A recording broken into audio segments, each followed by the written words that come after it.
ನಮಸ್ತೆ ಫ್ರೆಂಡ್ಸ್, ರಾಜ್ ಜಾಬ್ಸ್ಗೆ ಸ್ವಾಗತ. ಕರ್ನಾಟಕ ರಾಜ್ಯ ಸರ್ಕಾರದಿಂದ ಅಬಕಾರಿ ಇಲಾಖೆಯಿಂದ ಸಿಹಿ ಸುದ್ದಿಯೊಂದು ಬಿಡುಗಡೆಯಾಗಿದೆ ನೋಡಿ.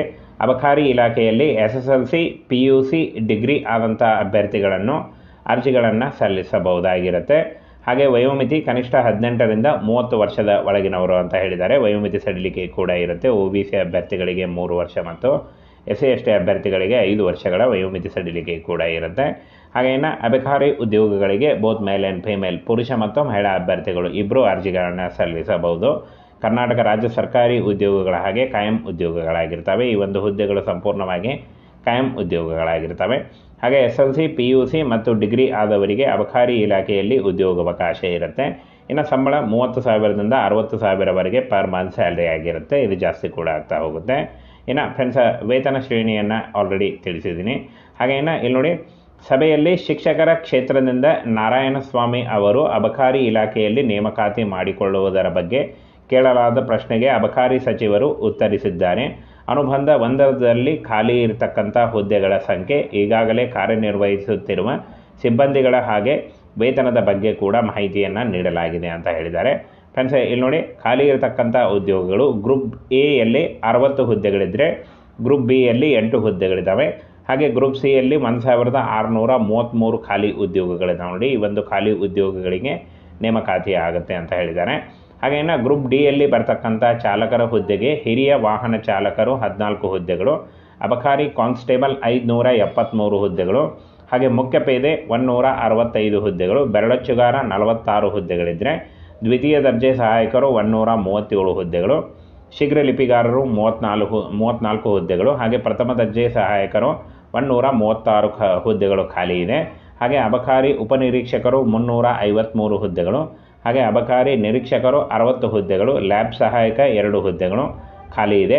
ಹಾಗೆ ಗ್ರೂಪ್ ಡಿಯಲ್ಲಿ ಒಟ್ಟು 1755 ಹುದ್ದೆಗಳು ಖಾಲಿ ಇದೆ.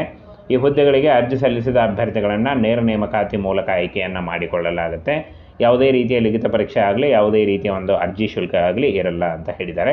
ಹಾಗೆ ಈ ಒಂದು ಹುದ್ದೆಗಳು ಫ್ರೆಂಡ್ಸ್ ಹಾಗೆ ನೇಮಕಾತಿ ಶುರುವಾಗಲಿದೆ ಅಂತ ಹೇಳಿದ್ದಾರೆ ನೋಡಿ.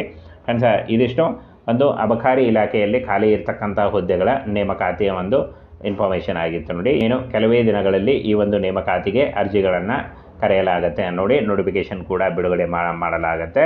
ಫ್ರೆಂಡ್ಸ್, ಕರ್ನಾಟಕ ಅಬಕಾರಿ ಇಲಾಖೆಯಲ್ಲಿ ಖಾಲಿ ಇರತಕ್ಕಂಥ ಹುದ್ದೆಗಳ ಒಂದು ಕಂಪ್ಲೀಟ್ ಡೀಟೇಲ್ಸ್ ಆಗಿತ್ತು.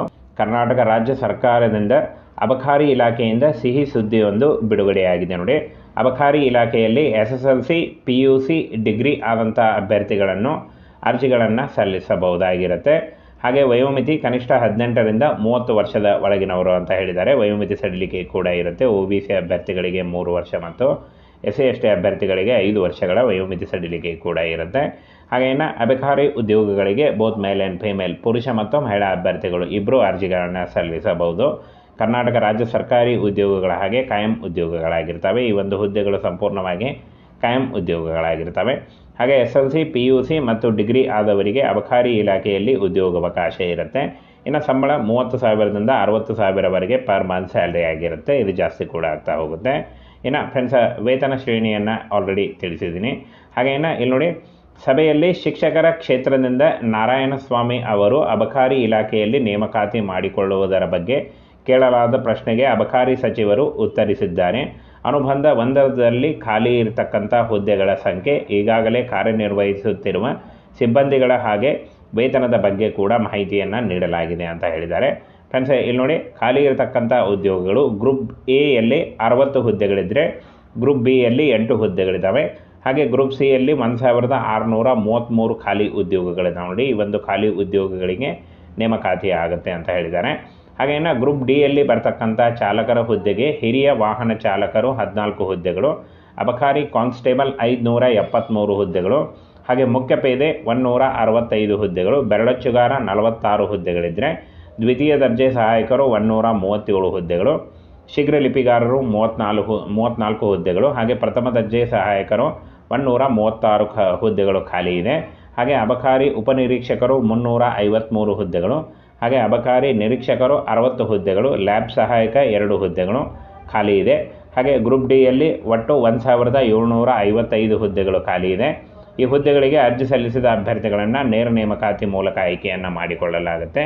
ಯಾವುದೇ ರೀತಿಯ ಲಿಖಿತ ಪರೀಕ್ಷೆ ಆಗಲಿ ಯಾವುದೇ ರೀತಿಯ ಒಂದು ಅರ್ಜಿ ಶುಲ್ಕ ಆಗಲಿ ಇರಲ್ಲ ಅಂತ ಹೇಳಿದ್ದಾರೆ. ಹಾಗೆ ಈ ಒಂದು ಹುದ್ದೆಗಳು ಫ್ರೆಂಡ್ಸ್ ಹಾಗೆ ನೇಮಕಾತಿ ಶುರುವಾಗಲಿದೆ ಅಂತ ಹೇಳಿದ್ದಾರೆ ನೋಡಿ ಫ್ರೆಂಡ್ಸ್. ಇದಿಷ್ಟು ಒಂದು ಅಬಕಾರಿ ಇಲಾಖೆಯಲ್ಲಿ ಖಾಲಿ ಇರತಕ್ಕಂಥ ಹುದ್ದೆಗಳ ನೇಮಕಾತಿಯ ಒಂದು ಇನ್ಫಾರ್ಮೇಷನ್ ಆಗಿತ್ತು ನೋಡಿ. ಏನು ಕೆಲವೇ ದಿನಗಳಲ್ಲಿ ಈ ಒಂದು ನೇಮಕಾತಿಗೆ ಅರ್ಜಿಗಳನ್ನು ಕರೆಯಲಾಗುತ್ತೆ ನೋಡಿ, ನೋಟಿಫಿಕೇಶನ್ ಕೂಡ ಬಿಡುಗಡೆ ಮಾಡಲಾಗುತ್ತೆ ಫ್ರೆಂಡ್ಸ್. ಕರ್ನಾಟಕ ಅಬಕಾರಿ ಇಲಾಖೆಯಲ್ಲಿ ಖಾಲಿ ಇರತಕ್ಕಂಥ ಹುದ್ದೆಗಳ ಒಂದು ಕಂಪ್ಲೀಟ್ ಡೀಟೇಲ್ಸ್ ಆಗಿತ್ತು.